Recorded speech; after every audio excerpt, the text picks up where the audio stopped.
Congratulations. You are still alive. Most people are so ungrateful to be alive. But not you. Not anymore.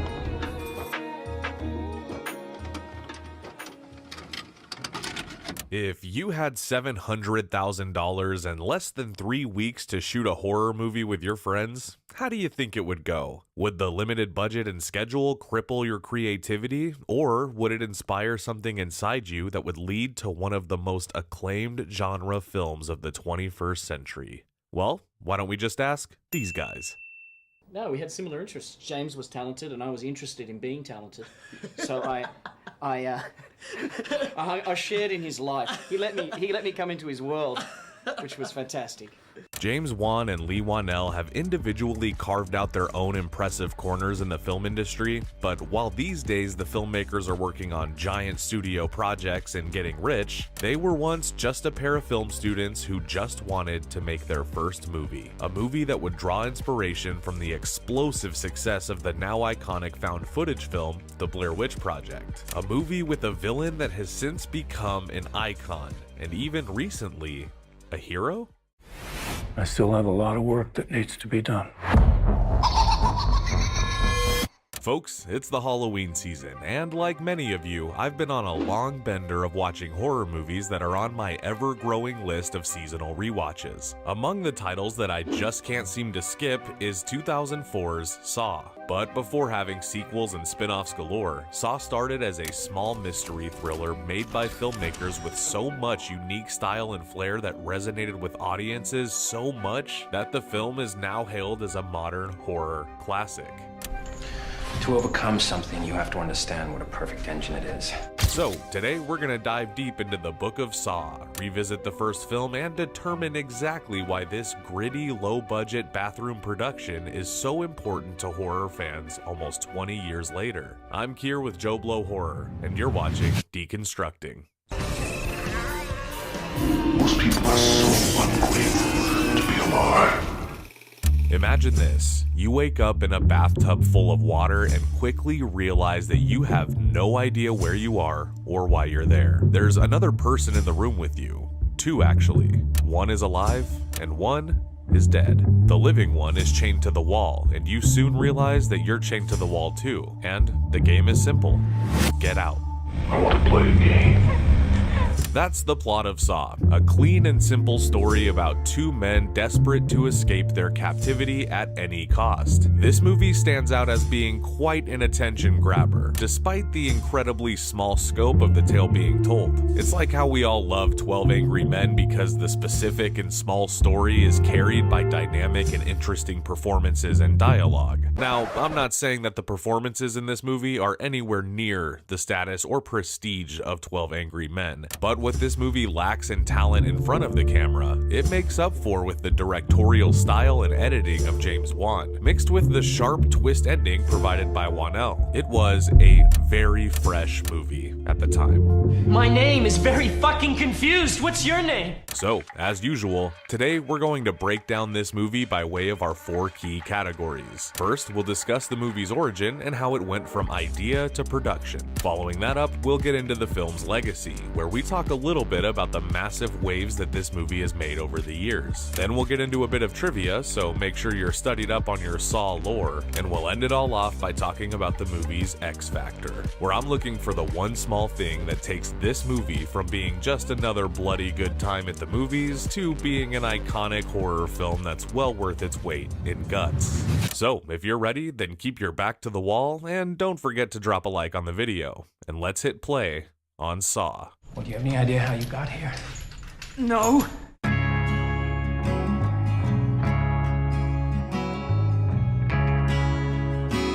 As we know, Saw is the brainchild of James Wan and Lee Wan-el. The duo met in film school, and after graduating, they wanted to get to work on their first feature. They were able to come up with a working budget of about $30,000, which quickly proved to be too small of a stack for these guys to work with. So they started by shopping the script around to Australian producers and almost got a deal, but it fell through. It actually wasn't until they were on their very last leg that they decided to spend a little bit of money to get to Los Angeles and shop their movie around Hollywood. And these guys are pros, and even in the beginning, they showed that they were serious about their idea. They went as far as to package their script and pitch it with an accompanying DVD short film that would showcase the jaw trap, which has become an iconic piece of imagery for the Saw franchise. The short film provided a sample of Wan's visual style, most importantly, but it also showed the ambitious designs of the traps. Think of it like a reverse bear trap. Here, I'll show you.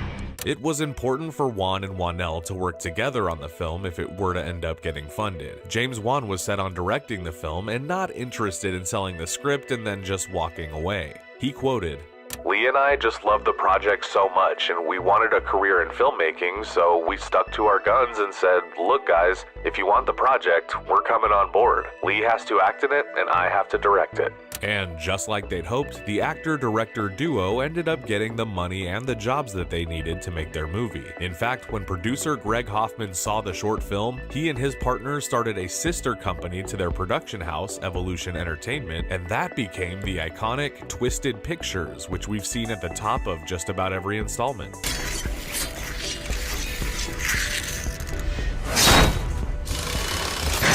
Despite speculation that Wan-el played the lead character as a budgetary restriction, Wan-el always wanted to play the lead and was actively pursuing a career in acting at the time. I know he's not the best actor in this movie, but whatever, it gets a pass. How do I know you're telling the truth? You could be the one who put me in this room! The movie shot in just 18 days, with only one set being built, the bathroom, and the rest were being done either on location or on borrowed film sets for other active productions. The film spends most of its runtime in the bathroom location, and about 50% of filming was spent on those scenes. I went to bed in my shithole apartment and woke up in an actual shithole.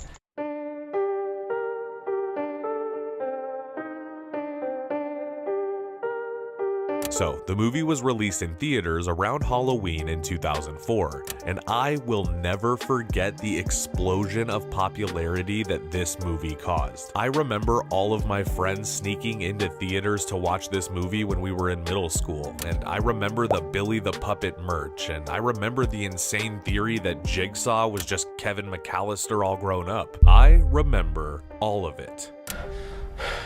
I remember everything now. This movie's legacy was apparent from the very beginning. It was one of those instantly iconic films, and it especially hit at a time when slashers were petering out and audiences were looking for something new. This movie inspired movies like Hostel and Would You Rather, but it also launched the vast franchise of Saw movies that have followed in the 20 years since. Hell, it just got back to its roots with the recently released prequel-sequel Saw X, and that seems to really be making its own lane at the movies. The only thing I have not provided is your anesthetic. But trust me, you will want to remain alert. And not to mention that it opened the door for all of the incredible work that Wan and Wan-el have been able to do off of the success of this movie. There is no debating that this movie has one hell of a legacy, and part of that is because of this scene right here.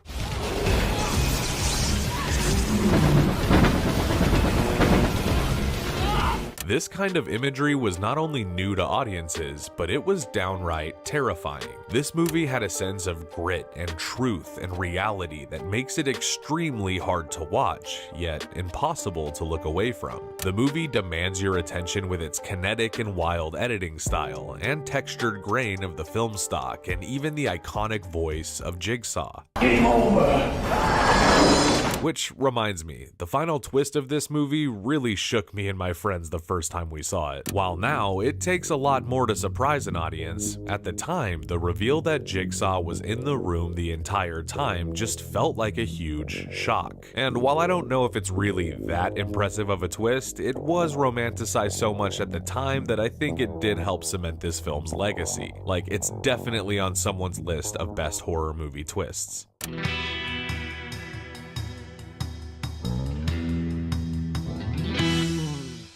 You know, while the production schedule was extremely tight for this movie, James Wan still found a way to work in some of his signature style into the shots. According to Wan, he wanted the camera movements during the scenes to match the internal feelings of his characters. So you'll notice that many of the shots framing Carrie Elway's character, the shots are steady and smooth, but following that, the scenes framing Wanell's character are shaky and kinetic. This is meant to reinforce the idea that Adam is not as composed and calm as his cohort. Wan intentionally did this to help guide the character development, and obviously the same could be said for the film's editing.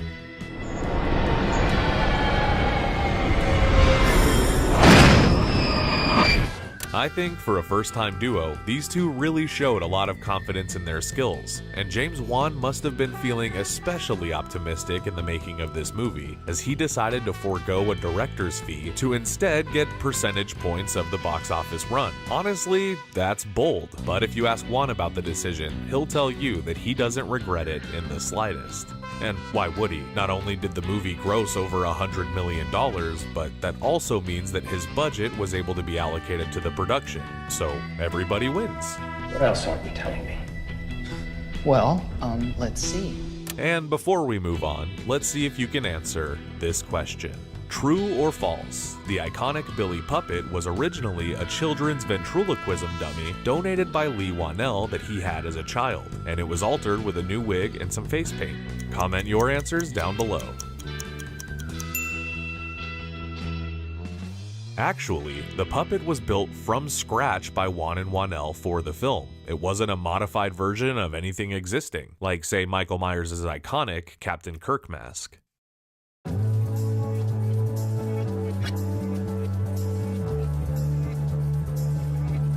Okay folks, we've been through everything from the talented filmmakers behind this movie to the fortunate and fruitful release of the movie and even the mass impact that it's had on the genre in the years since. And I'm happy to say that the X factor for this video was actually easier this time around than it has been in the past. While the movie is easy to praise solely based on the merits of its legacy, I think the standout of this movie is actually pretty clear because of the small scope. The stars had to really align in order for this movie to find its way onto the big screen. The idea was fresh and new, the filmmakers were bright-eyed and bushy-tailed, and the jaw trap scene that they demoed was scary and realistic enough to get the movie funded. But all of those things could have been meaningless to the franchise if it not had been for one thing: Billy the Puppet. Billy is iconic in every sense of the word. Billy is a horror icon that isn't even alive. You can't compare him to anything because he's not a conscious thing. Like, Chucky is possessed, he's the villain. In Saw, Billy is just an extension of the villain. Jigsaw's the bad guy, and Billy is just a puppet. The most iconic fucking puppet I've ever seen. Somehow, this little puppet that was only there for the sake of creepy imagery seems to be the marketing tool that has made each installment recognizable to the franchise. Tobin Bell is an amazing actor, and he's so amazing that we associate him with Billy, almost like he played dual roles. The puppet is just one of those icons that you know from your very first glance. And folks, let's never forget that Billy would kick this guy's ass.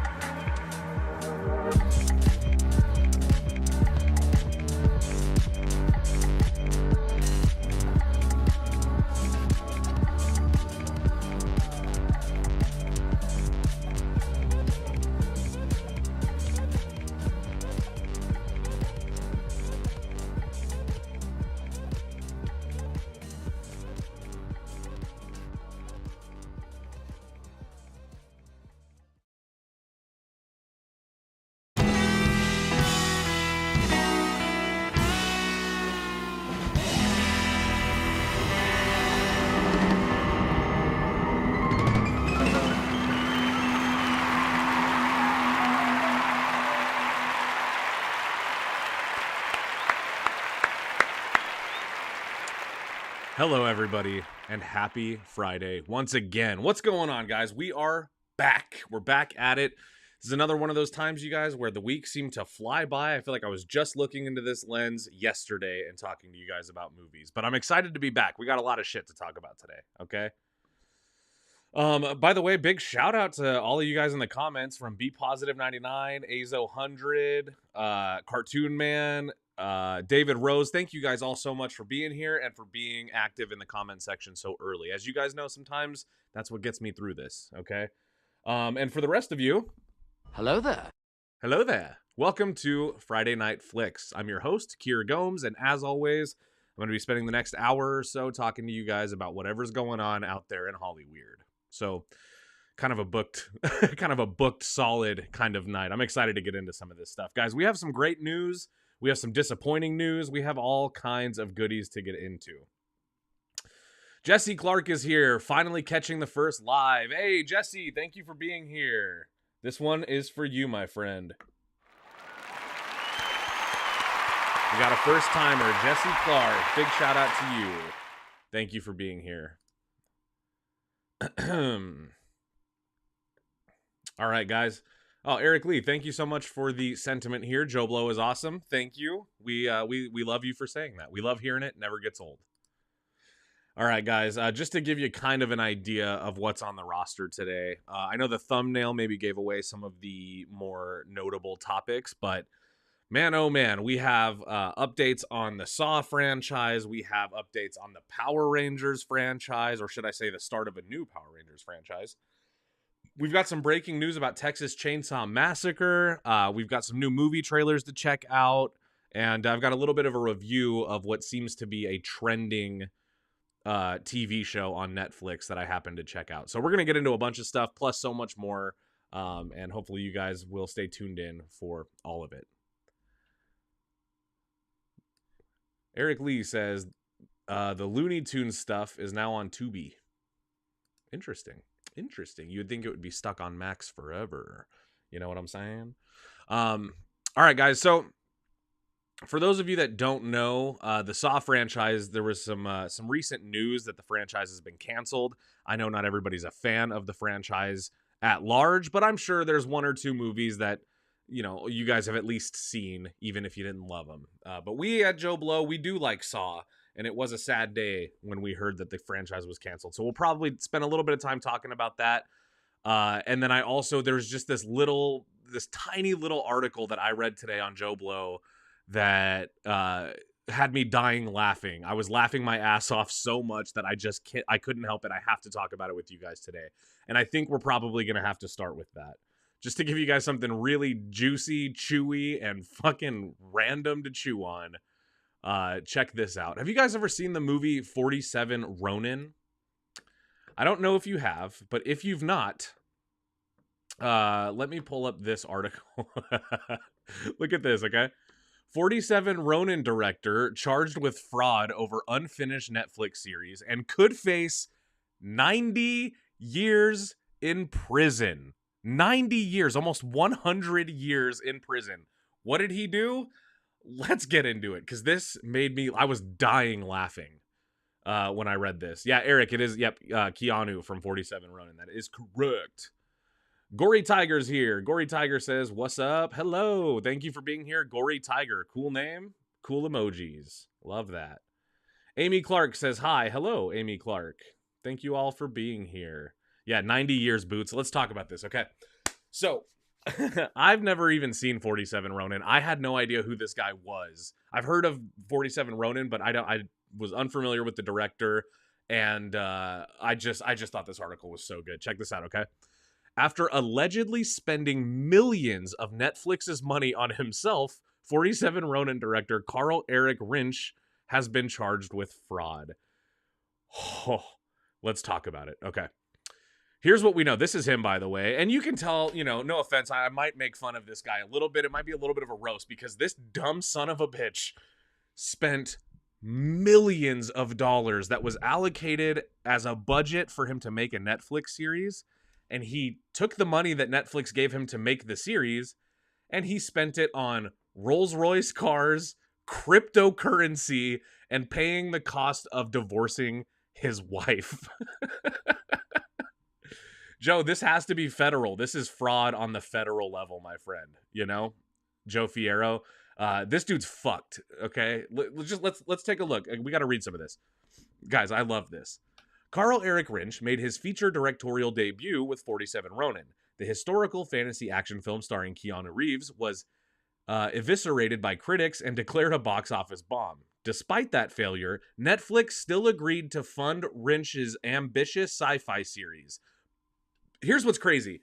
His first movie was a bomb that was hated by critics. Eviscerated is the word that Kevin, I think, is the author of this this specific article. Let me make sure of that. Yeah, Kevin wrote this article, and he used the word eviscerated. So this movie was not liked by anybody. And Netflix still gave him some grace and decided, we'll give you money to make a sci-fi series for Netflix. He already was being given a good deal, okay? But instead, he allegedly spent the money on cryptocurrency and Rolls Royces and paid for his divorce. Now he could be facing the consequences as the Justice Department has charged Rinch with defrauding Netflix out of $11 million. And that's not all they gave him, by the way. $11 million was not the original budget. Listen to this. Rinch was arrested today, and according to the U.S. Attorney's Office State of the Southern District of New York, has been charged with 1 count of wire fraud, which carries a maximum sentence of 20 years in prison. 1 count of money laundering, also 20 years in prison. 5 counts of engaging in monetary transactions in property derived from specified unlawful activity, each of which carries a sentence of 10 years.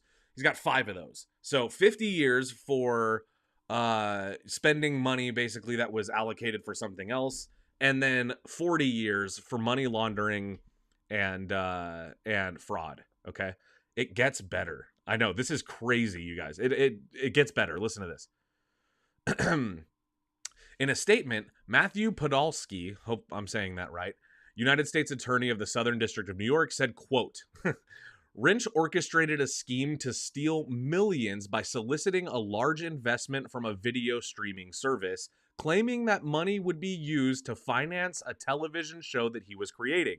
So he asked for money, and Netflix gave it to him. He said, I'll make you guys a sci-fi thriller I've been working on. It's cool, it's good, it's going to be better than 47 Ronin. Nobody's going to eviscerate this. They said, okay, we'll give you the money. An initial $55 million of monies, okay? That money ended up running out with the show still not being done. So he then goes back to Netflix to request more money, and this is where they busted him. But listen to this. Claiming that the money would be used to finance a television show that he was creating for Netflix. But that was fiction. Rinch instead allegedly used the funds on personal expenses and investments, including highly speculative options and cryptocurrency trading. This dumb son of a bitch got Netflix money. It is a little bit punk rock. I don't know what he thought was going to happen. Here's my theory. This is why I want to talk to you guys about this. And this is also, I've been thinking about this all day. This is the new Roman Empire. Okay, boys? This is funny. I think what happened was he was given the money to make the show. Something happened in his life where he needed to use that money for something else, and he didn't have it. My guess is, he tried to invest in cryptocurrency to make back the money that Netflix had given him so he could go on unnoticed and just kind of use the Netflix money as seed money, which, by the way, is a crime. You can't do that. There's a contract in place. When Netflix or any studio gives you a sum of money to make the picture or the show or whatever you're making, the contract is in place that says this money goes to that and only that. Anything else is in breach of this contract, and in this case is fucking fraud, okay, to the tune of 90 years in prison. Holy shit. Eric Talaria says he got some Haktua coins. I actually understood that reference. I feel like Cap in that movie. Yeah, Boots agrees. That's exactly what happened. Yeah, Sam says cocaine is a hell of a drug. Yeah, dude, this guy is crazy, man. This guy he's cooked. Hollywood will want nothing to do with him if he can even get his ass out of prison, you guys. Oh my God. It's a cold kind of night here tonight, and I'm getting hot just like how exciting this article is. Because here's the thing. Undoubtedly, they will be making a movie about this eventually. My guess, they could make a Netflix movie about how Netflix got fucked over, and I think that would be funny. But I mean, in the end, they are the ones who are winning here. He could be going to jail, guaranteed he's got to pay that money back one way or another, or his estate might have to.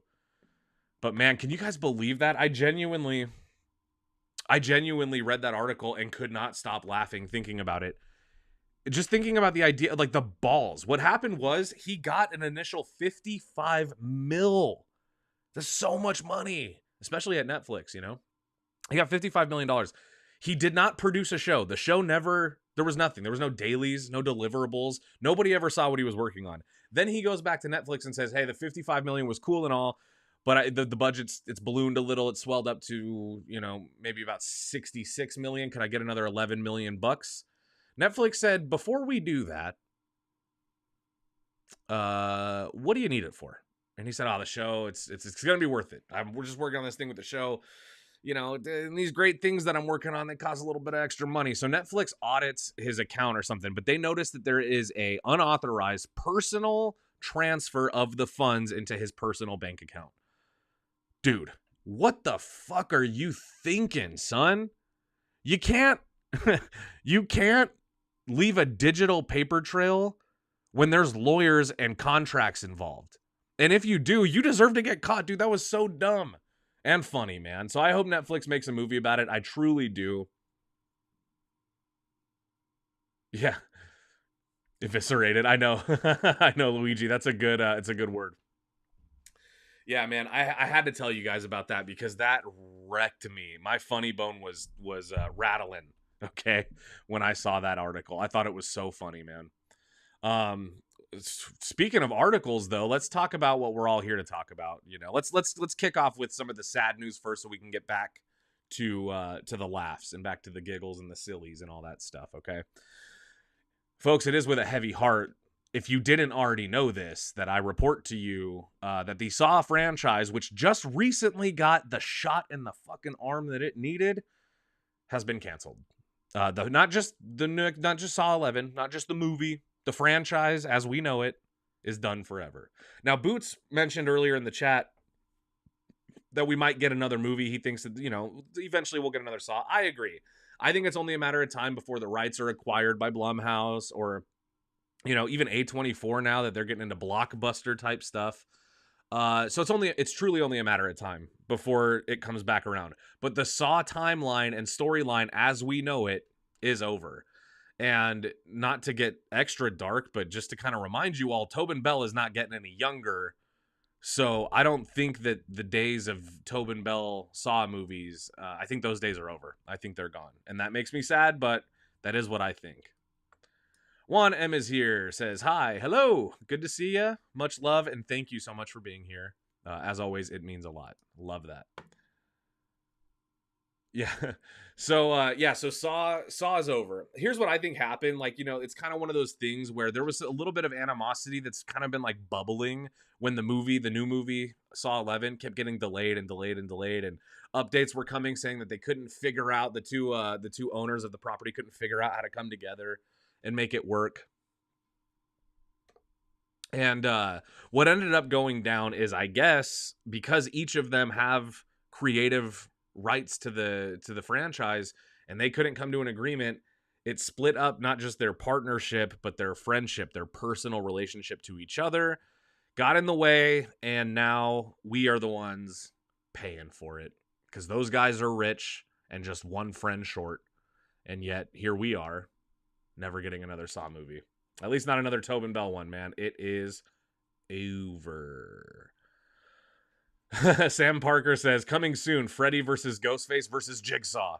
Yeah, dude, it's only a matter of time before we get an Avengers level crossover with horror icons. However, Jason might do because, you know, he's crossed over before with Freddy. Ghostface, though, is the Deadpool of horror icons. He's the one you could put in other movies, and he's never done it. Like, because, you know, and when I say Ghostface is kind of the Deadpool of horror movies, it's because, you know, the Scream franchise is kind of a fourth wall breaking, deal. They have a lot of bits, and Ghostface definitely has kind of the character charisma because, it's always a different person. But the character, the icon of Ghostface, does kind of have a Deadpool-ish charisma where you could kind of slap him into another movie and people wouldn't think it's as weird as if you were to do like another AVP movie or something, Let's take some comments here. Nail says, with the Terrifier trilogy, and it's actually going to be the Terrifier quadrilogy. But yeah, the fourth and final one is coming out.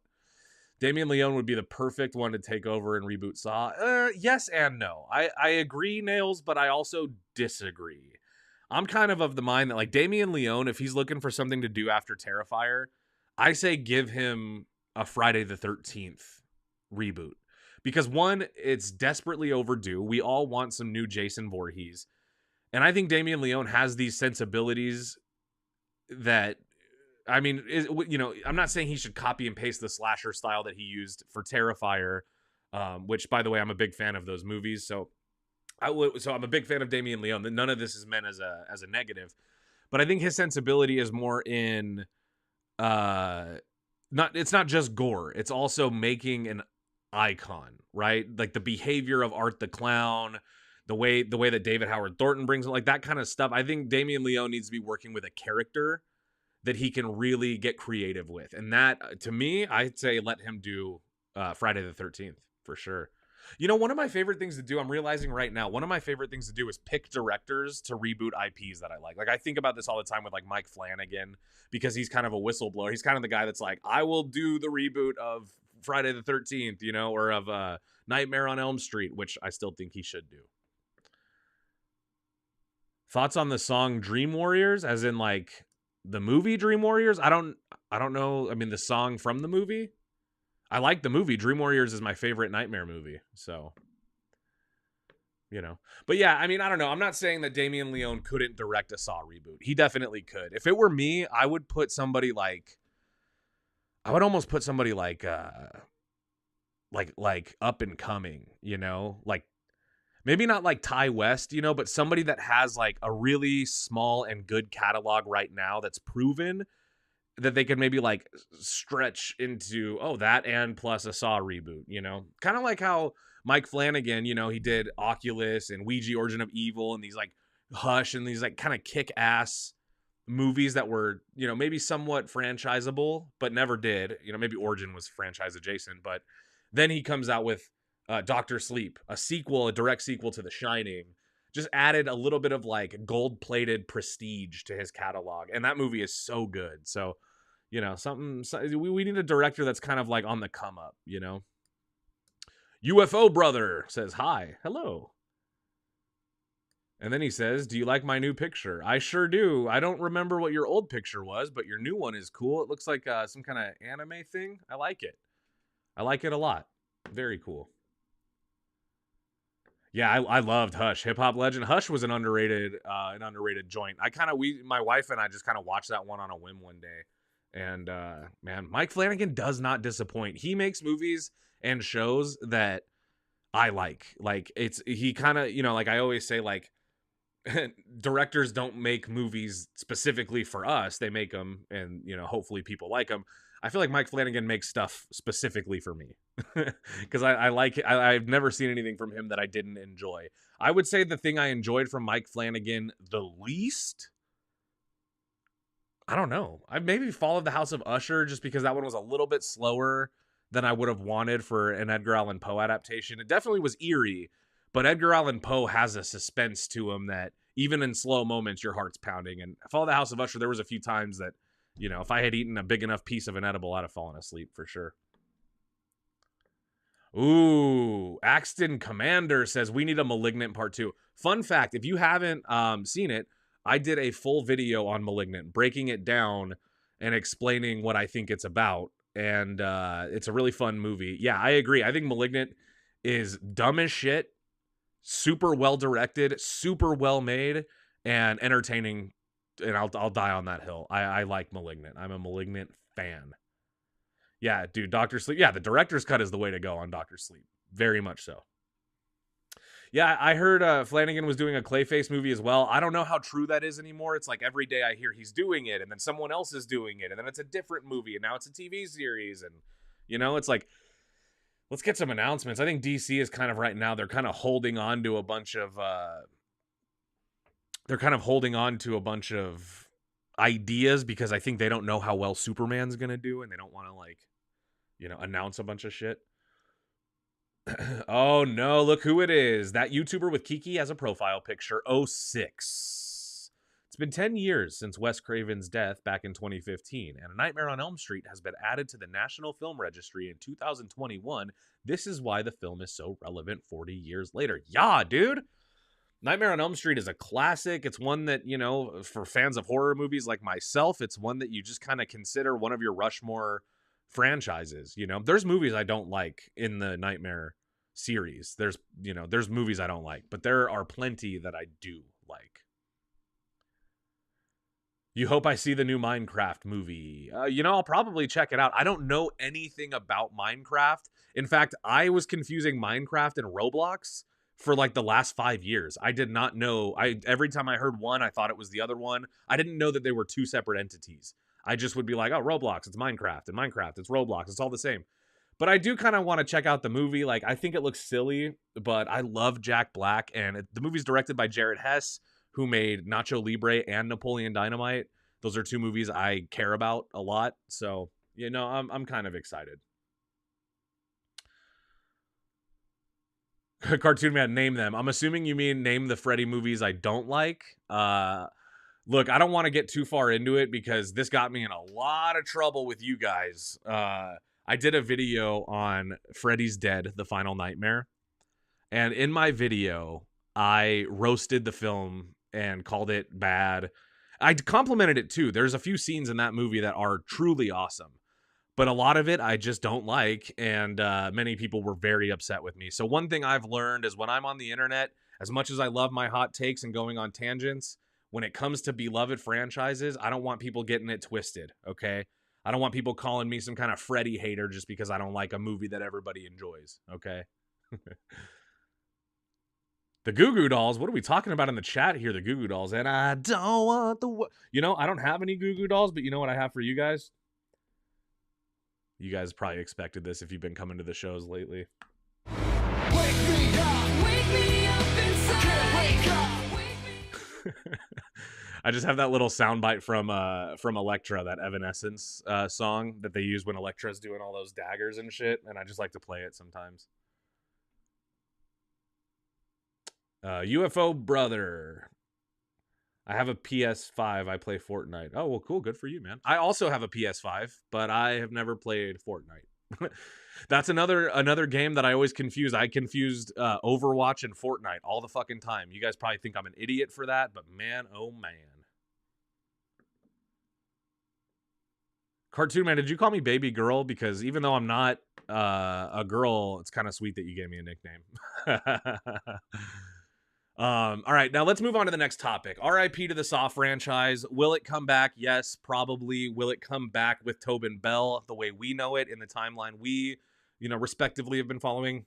No, it's over. We have to move on. Unfortunately, that's the way it goes. But I did want to get into the next thing because after 2 years,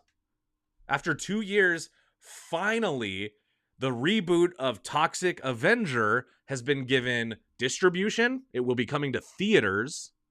And it's been given a little teaser trailer. Here, for the teaser trailer.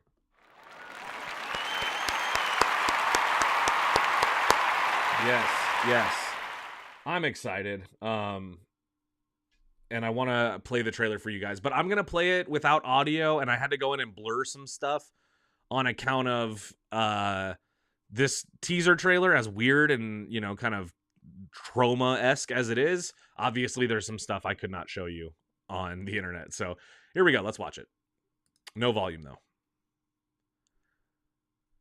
If you guys haven't seen The Toxic Avenger, this trailer will probably put you off and you'll be like, what the hell am I watching? But the Toxic Avenger films, I've only seen the first one, I think, but they're kind of lo-fi type filmmaking, right? Very low tech, very limited budget, very schlocky movies, intentionally schlocky, but schlocky nonetheless. But it got a reboot that years ago debuted at a film festival and has finally been given distribution after years of sitting on a shelf. And I'm excited just because I think for movies like this to exist again, I had to blur that part.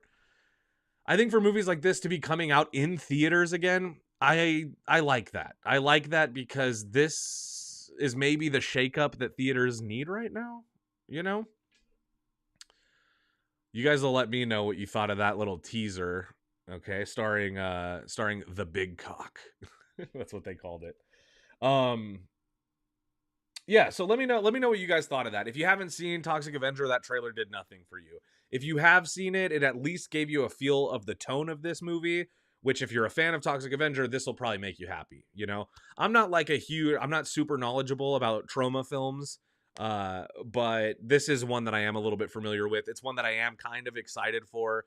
And when I say that this is the kind of stuff that cinema needs right now, I mean like going to the movies for something that's not beat to death, going to the movies for something that's not Disney owned, that's not Universal, that's not, just going to the movies to see something that you don't see every day.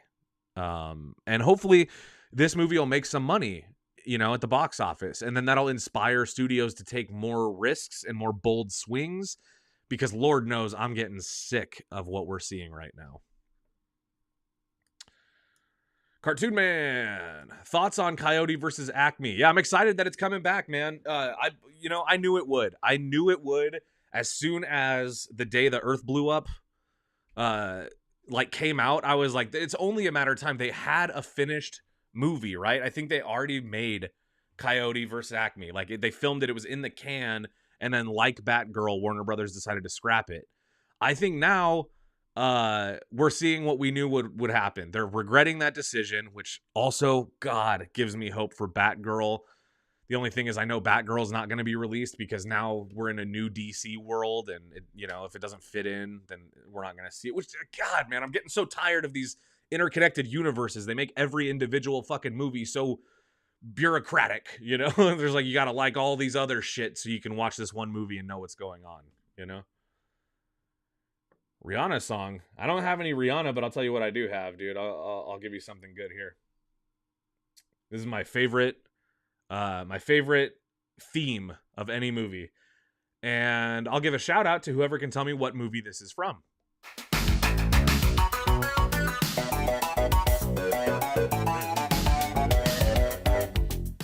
Literally the greatest film theme. That is the theme of the movie. And if you guys whoever can tell me what movie that's from in the comments, I'll give you a little shout out here. A nice little, I'll give you a little extra shout. I'll give you like a special sound or something.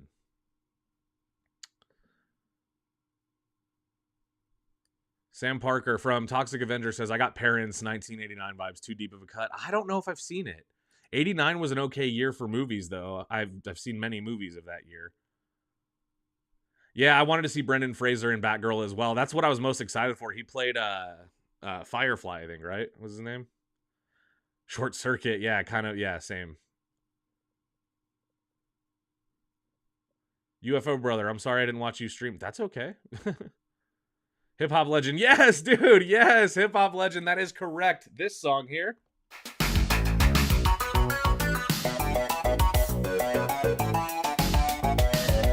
That is the Fletch theme song by Harold Faltermeyer, probably the greatest synthesizer since Kenny Loggins. Not Beverly Hills Cop, Mr. Bucketman, although that is very good. That's a very good guess. It's very similar. And also the same composer. I think, yeah, I'm pretty sure Harold Faltermeyer did the Beverly Hills theme as well. So that's dope. That's really cool. You pick up on the style. All right. I'm having too much fun with my stream deck here. I have, just so much stuff on it that I'm just obsessed with. For you guys.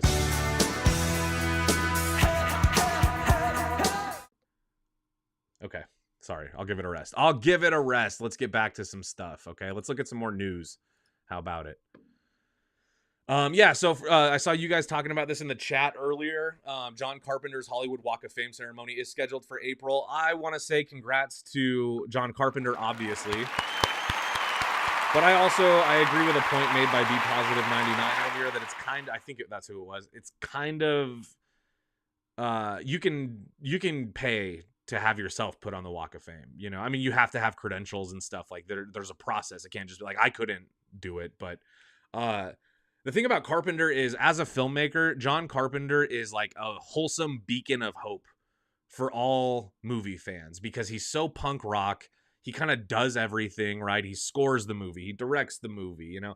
He's through and through just a genuine lover of the craft of filmmaking. And I'm so happy to see that he's getting his due on the Walk of Shame, even if it doesn't mean anything beyond, you know, a very intense spiritual meaning from within, right? Just because it's cool, man. Like, Carpenter has made so many good movies. I just recently watched The Thing, rewatched The Thing, just for my own enjoyment, you know, not really for work or anything. And man, it's like as close to a through and through kind of like satisfying movie as you could possibly get. The same thing goes for Halloween. You know, I got some Carpenter up on my wall. So it's just really nice to see that, you know. Okay, then let's see what else. Little stories we might get into. Let's talk about this as well. So, new Power Rangers TV series in the works at Disney Plus from Percy Jackson showrunners. Here's the thing. I don't know how many of you guys are into the Power Rangers, okay? But I am a child of the 1990s, which means that Power Rangers were a big deal for me. You like how I switched accents? I'm like Millie Bobby Brown. I just went straight British for a little while. And that's the kind of quality you can expect here on the show. Creeper. Oh, man. Sorry, guys, I'm feeling silly. It's Friday. It's been a long week, you know. But I hate this news. I hate this news, and I'm going to tell you guys why I hate this news. Disney cannot and should not be allowed to own everything. Okay? I know Power Rangers isn't the only thing, but they own everything from my childhood. I love you know, Star Wars. They got Star Wars now. I love MCU. I love Marvel. They got the MCU now. You know? And I love Goosebumps. When I was a kid, dude, when I tell you guys that Goosebumps was my favorite TV show of all time, I mean, I love it. I still watch it. Disney got their hands on Goosebumps. They rebooted the show, and big shocker, the show was terrible. It was horrible. Maybe I have a sound for that. Let's see. Nah, I don't have one that's that negative. Not negative enough. Oh, you know what? Yeah, actually I do. This is the feeling I got watching the Disney Goosebumps reboot. But it all was bullshit. It was a goddamn joke. That's how I felt about Goosebumps Disney Plus. It all was bullshit. It was a goddamn joke. Okay? It was so stupid and I hated it. Those costumes are weird. When did the girls get implants? Yeah. These Power Rangers uniforms from that Dacre Montgomery movie are uglier than shit, man. I mean, the Black Ranger looks okay. The other ones look like shit. The Black Ranger just looks like he belongs in like G.I. Joe. I don't love like the purple ooze. I don't love that. I don't mind the chrome faces. They did kind of, you know, whatever. But anyway, Disney Plus is, or they got the dude who made the new Percy Jackson series on Disney Plus, which probably also sucks, to do a new Power Rangers. And I understand that a 30-something-year-old man should not be this passionate about the Power Rangers. And I'm not. I'm truly not. It's just more that this is kind of like a symptom of like monopoly. You know, if Disney owns everything, then they control everything. And if that's the case, then anything that I feel any kind of connection to, I'm at the mercy of Disney to do it right. No variety, you know? And I don't like that because Disney doesn't do me right all the time. You know what I'm saying? Hopefully that Punisher special presentation is good, man. I really hope it is. All right. Here, let me come back to full screen. Let's take some comments here. We're about halfway through the show already. I can't believe it. A lot of energy today, guys. Like I said, the Green Rangers. Yeah. See, for my Mighty Morphin fans out there, R.I.P. to the Green Ranger. R.I.P. You guys remember that Netflix Power Rangers sequel to Mighty Morphin that they made a few years ago? What a bullshit movie that was, no? Do you guys remember that? I bet you don't. It's as forgettable as the Rob Zombie Munsters movie, which also went straight to Netflix. You know? Kind of bullshit, man. Kind of a little bit bullshit. All right, what else we got? Okay, yeah, there's actually a few more topics I want to get into. We're going to move on here. I wanted to talk to you guys about this show that is currently circulating the internet and is very popular right now. It's a Netflix miniseries called Adolescence. For those of you that have not seen it, you can go stream it this weekend. Yay! Woo! It's very British. It's a very British show, so I liked it a lot. This show was fucked up, man. This show was pretty grueling to get through. Here's how it went down, okay? I was working, which means in my world, I was probably just sitting here at my microphone, reading off a script or talking to you guys. And I get off work. My wife's on the couch watching TV. She says, I'm watching this show, Adolescence. And she goes, you would probably like it. And I said, what's it about? She said, it's about this kid who murders his classmate. I said, I definitely don't like it. Already, I don't like it. Okay. I'm not into here's the thing you guys have to know about me. I am so not into murder mystery thrillers like this anymore. Like, I hate the fucking hot woman in an apartment whose husband is never home and some weird shit happens and the husband doesn't believe her and then the neighbor's killing people. And it's like, I'm so done with that bullshit, or like family secrets and this dark twisted tale of, blah, blah, blah. Like just the vibe of that stuff is just so bleh. So I was like, I don't like this. Then she goes, well, here's why you're going to like it. She goes, I just watched the first episode and it was all done in one take. And I said, like, what? Like in one room though? She said, no, there's multiple locations. It's just the camera goes everywhere. You see it get where it's going and it makes it, whatever. So I was like, all right, I'll check it out. So I watched, I just kind of join in on the fun. She explains what happened in the first episode. Then I watched there's 4 episodes in total. So I watched the second one. Then I watched the third one. Then I watched the fourth one. And every episode is done in a oneer. And these episodes are over 30 minutes each. Like they're like an hour long, It's 4 like hour long episodes. And every episode is one continuous take. Do you know how fucking hard that is? It's not like the oneers that you see where like it's a oneer, but there was some digital effects to make it appear as one shot. Everything is analog. They're moving that camera around on dollies, handhelds, whatever, everything. One take, 4 hours long. So naturally, I checked to see what the internet has to say because by the time I got to the end of the show, I felt sick to my stomach because this show is very good. By the way, in case you're wondering, I thought this was a very good show. So well made. The children in this show are some of the best actors I think they could find. They're just pros. And this was kind of one of those times where I felt a little bit like I don't know, like an asshole for not being interested after hearing the plot because I'm watching the technical, like achievements of this TV series. And despite it being like, I mean, I'm telling you guys, when I say it made me sick to my stomach, the ending of this show is just so raw and so real that when it ends, you're like, I guess that's the end. There's not like a twist. There's not like a catharsis. There is no catharsis. It's just misery porn, but it's in one take every episode. So I liked it, man. Hey, zombie victims here. What up, Tyler? Yes, I do love cinematography. You know me well. You know me well, my friend. It's good to see you, man. Here's a little, here, this one's for you, man.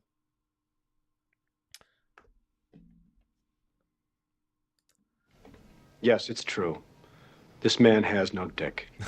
That's what Tyler, zombie victim here. That's what Tyler Nichols was saying about me after seeing me on a podcast last night where I mentioned that I was a fan of the Ghostbusters 2016, which I'm sure you'll all come for me for. Mr. Bucketman, yes, I am on the Severance train. I'm sorry, I don't know why the comments are so tiny. There we go. I am on the Severance train, but I have not completed it yet, so please don't spoil anything in the comments. Please. I'm trying to avoid as much as I can. I've already heard too much. I'm behind like 4 episodes, 5 episodes. So please don't spoil anything, please. All right, now let's take a look at this, guys. I got a few more trailers. There was a lot of trailers this week. Some that I really liked, but I'm not going to show you all of them just because some of them are like, you know, I don't know, just some of them I didn't really have a lot to say. But this one I thought was interesting. We got the trailer for Ballerina from the John Wick saga, you know. I'm not excited or wasn't. I don't know if I'm excited for this or not. I like the John Wick movies just fine. I didn't watch The Continental. And this movie, I don't know. The trailer looks way better than... I mean, I guess I don't know what I was expecting. I knew it would be good, or I kind of expected it to at least be good, but it looks like a goddamn John Wick movie. You know, maybe a little bit more VFX heavy, though, which I also find a little bit interesting. The trailer, of course, you guys can watch it online. Norman Reedus is in the picture. Ana de Armas, of course, is the star. And then this trailer revealed a little cameo from John Wick himself, the Baba Yaga himself. And I thought that was pretty neato. But I don't know. I don't think I'm going to see this one in theaters. This is one I'm probably going to wait and stream it. Just because as much as I like the John Wick movies, I'm not really like... You know, I'm not like a day one John Wicky, okay? You know, like I'll watch them, I'll get to them, and I enjoy them when I do, but I'm not breaking down doors to see John Wick, you know? Tyler, shame on you, it's wonderful. Of course you like it. Of course you like it.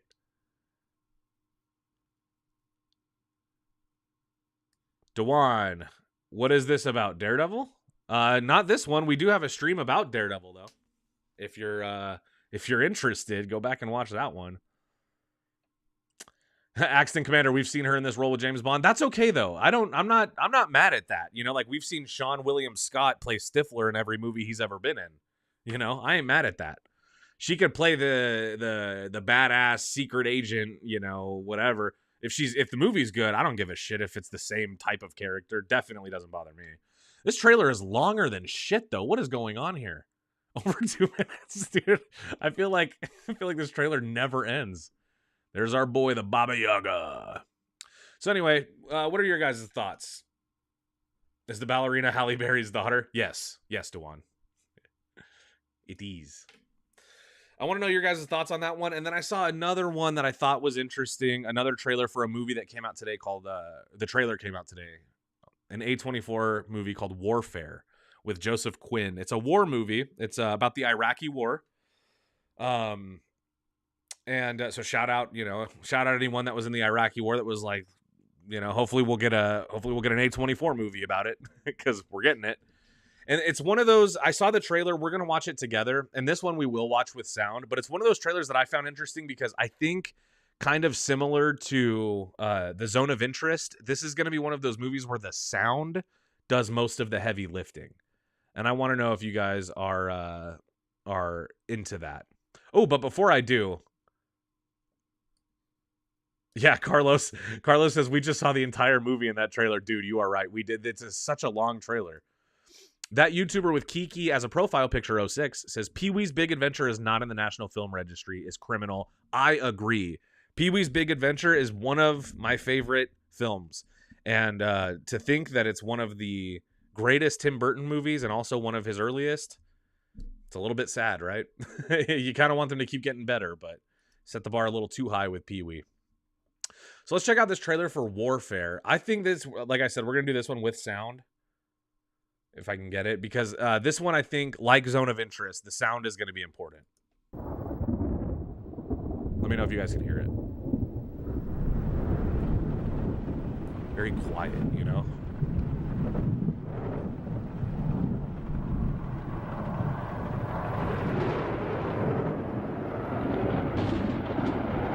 Joseph Quinn, man, blowing up big time since he played Eddie Munson.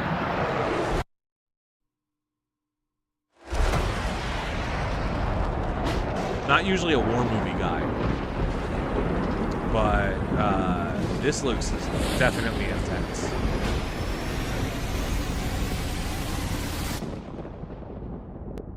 This film will stay with you.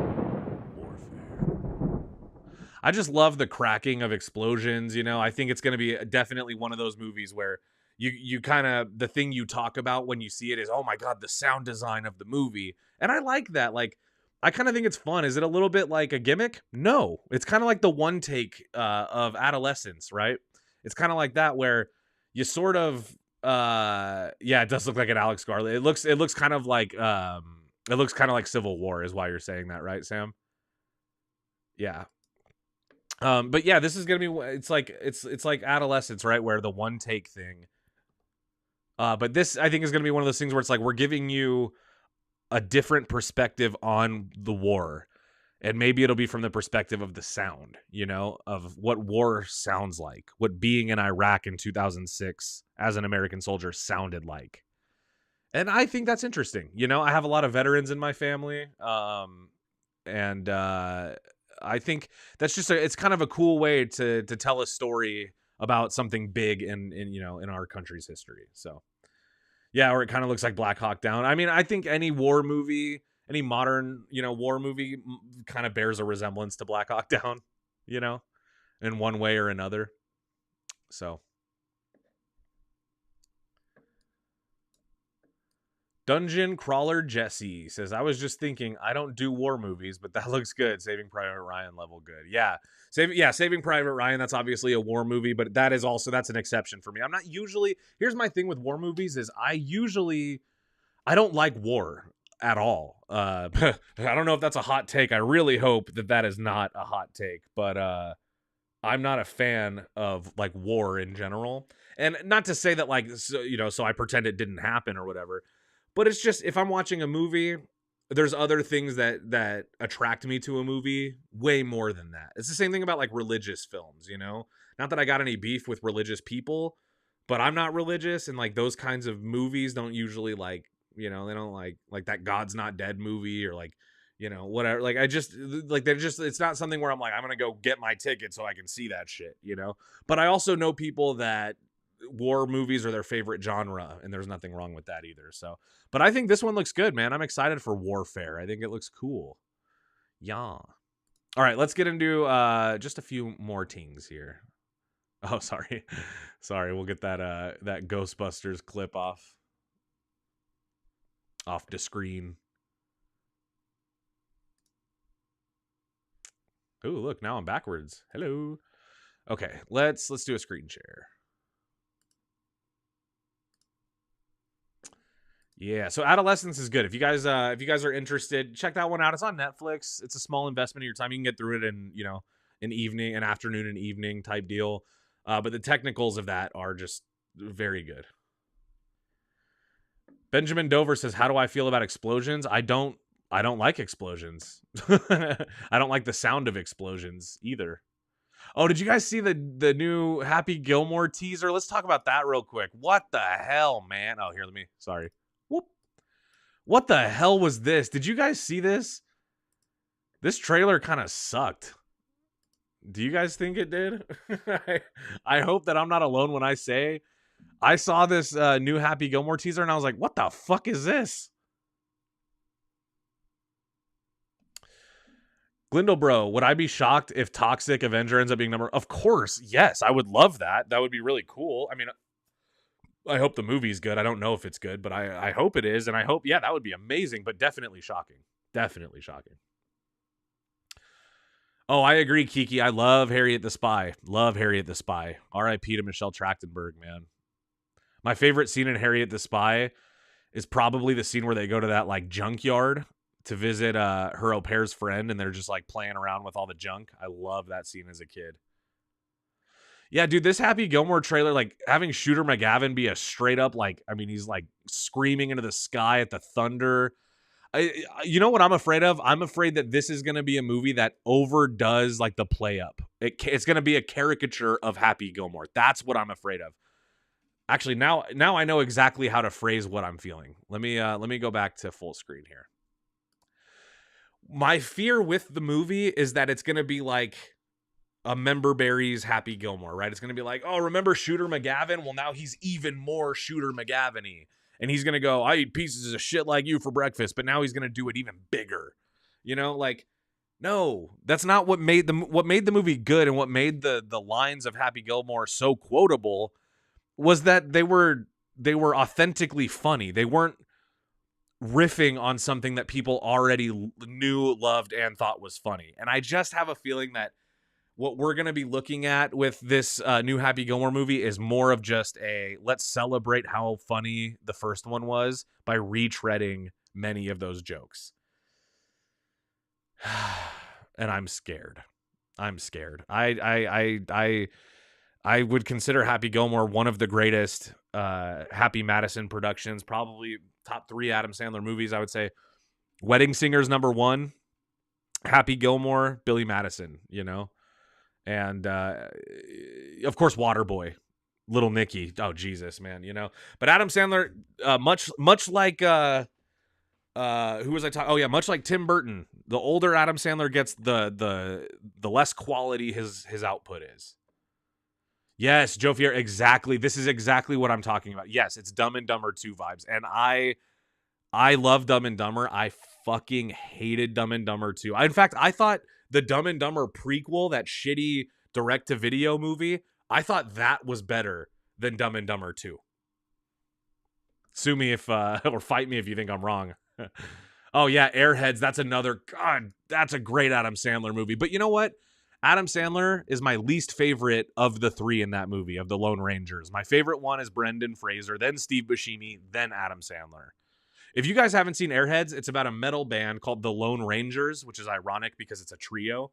But they're a power trio band. They want to get their song on the radio. Brendan Fraser is like the sexy front man, and they hold a radio station hostage until they play the Lone Ranger song on the radio.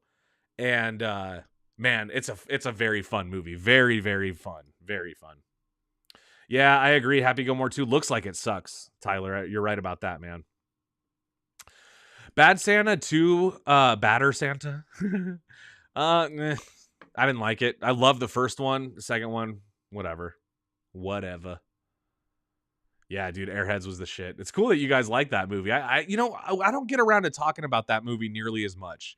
That's a very fun, underrated movie. And Brendan Fraser, so fucking good. He was like peak Brendan Fraser in that movie. You know, like he had just played Link in Encino Man, probably the best Brendan Fraser movie. And Bedazzled. Oof. Another example of a dude making good movies, man. So yeah, curious to know your guys' thoughts on all the trailers we saw today. I think the worst one we watched was easily the Happy Gilmore trailer. It looks like shit, man. And it's not like I don't have any faith either, because like maybe a hot take again. There's this Netflix Adam Sandler movie called Hubie Halloween, and I actually think that movie's quite funny, and I enjoy it. So maybe this will be good. Maybe it'll surprise me, but like, nah, not really. Giveaway time, says Cartoon Man. We're skipping the giveaway this week as well. We're saving up a few giveaways so that way we can give you guys something really special next time. But don't worry, not to worry. Here, I'll give away another shout out though. Who can tell me, if you guys can tell me what movie this is from, I will give you a shout out. Here we go. What movie is this from? It's in a lot of movies, but it's iconic in one movie. One more time. I'll be giving away a shout out to whoever can tell me what movie I'm thinking of based on that song. Yeah, Hip Hop Legend agrees. Exactly. Oh yeah, Sam, I haven't seen Pixels. I never watched it. Yeah, Strange Wilderness is an absolutely underrated movie. All right, Mr. Bucketman. Look, a bunch of you guys got it. Boots got it. Bucketman got it. On Lord Mickey, Joe, Cartoon Man, dude. You guys are the best. Look at all of these guys. Shout out to all of my boys. Jesse, it was not Donnie Darko, but Donnie Darko is one of my favorite films ever since I was a kid. I was probably like 10 when that movie came out. Fell in love with it, man. Fell in love with Donnie Darko. Which is why I always recommend, if you guys like Donnie Darko, watch I Saw the TV Glow on Max. It's on Max for free. You can watch it. I've watched that movie, I think, 6 times. I just watched it with my wife earlier this week. It's so good. Shea Wingham as Batman. As in, like, that would be a good idea? Because, yeah, I'm not against that at all. Raynel Martinez. Yeah, Fight Club is pretty awesome, you know? It's a good movie. It's a David Fincher movie. Not my favorite David Fincher movie, though. I'd say that goes to The Zodiac. And then Fight Club. And then The Social Network. And I like Mank, if that counts. Oh my god. Yes. Dungeon Crawler Jesse. Another applause for you, man. I love Odd Thomas. R.I.P. to, what was that guy's name? Anton with a B. The kid who played Charlie Bartlett from the remake of Fright Night. Dude, Odd Thomas is such a gem of a movie. It's a little dated, so like if you guys watch it, you know, you might be like, what the hell is this? It's fun as hell. I love Odd Thomas. I love it too. Odd Thomas, the main character's name is not Thomas. His name is Odd. His name is Odd Thomas. Like his last name's Thomas, first name Odd. I thought that was great. Yeah, 7, of course, iconic Fincher movie. That's another one, though, kind of makes me sick to my stomach, you know?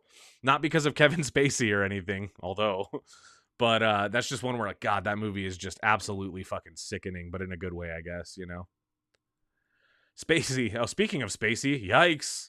First time ever catching a live. Love the channel. Oh, cool. Well, hey, welcome, and thank you for being here. Everybody new gets one of these. Hello there. Hello there. How good is my impression of Ewan McGregor? Hello there. Hello there. Hello there. I can't do it. Whatever. I can do him in Big Fish. Anton Yelchin. Yeah, that's it. Thank you, Carlos. Anton Yelchin. Yeah, man. R.I.P. to Anton, man. Odd Thomas was great. Alpha Dog. Charlie Bartlett. Fright Night. The dude was in a bunch of movies. It's DJ Spacey. As long as it's not Kevin Spacey, man. I don't want the smoke with Kevin Spacey. He'll murder me and probably try to take advantage of me. That freak. Oh, yeah, Joe Fierro, Green Room, another great Anton Yelchin movie with Patrick Stewart. That's a good one. That's also an underrated one. That movie feels like an Alex Garland movie. No relation to Kevin. Okay, well, that's good, DJ Spacey. That's good, my man. I'm glad. All right, guys. Well, I think we've just about done it. That was all the topics that I really wanted to cover. There was a few smaller ones that we didn't get to. I don't know if you guys heard, but Kevin Smith has been hired by Marvel to do some writing. But that's for new comics, not for new movies, you know. I just had an 80s week and rewatched so much stuff. Oh man, 80s week every week over here, DJ. 80s week every week. You know what I'm saying? Here, let me give you guys a little something, a little parting gift. We are gonna be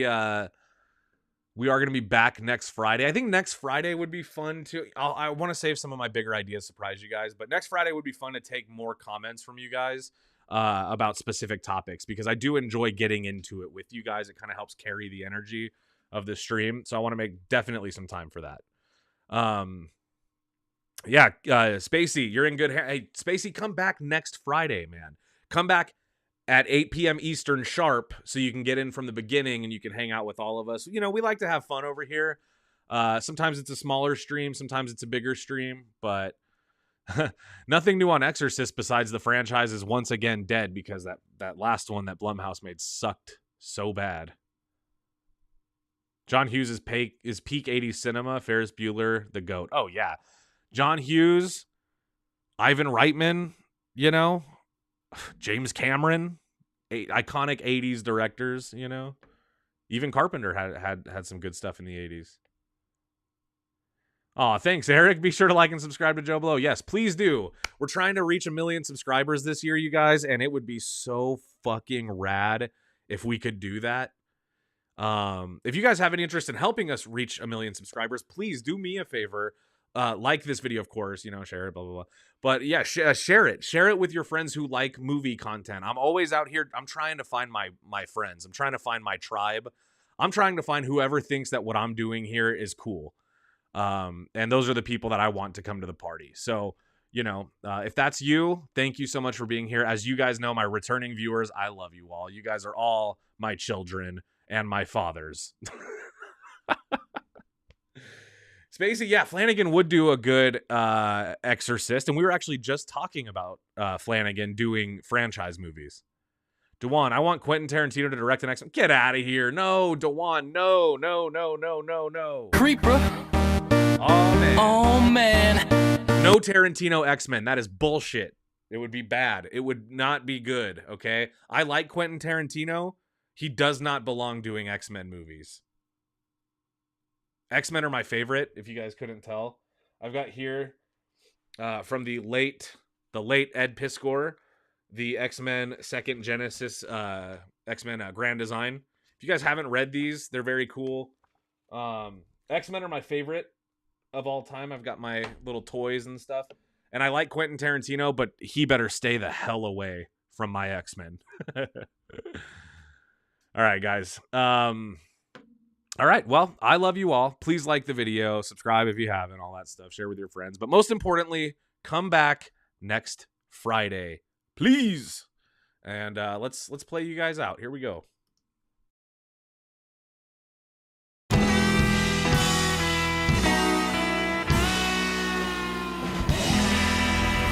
have the best Friday night ever.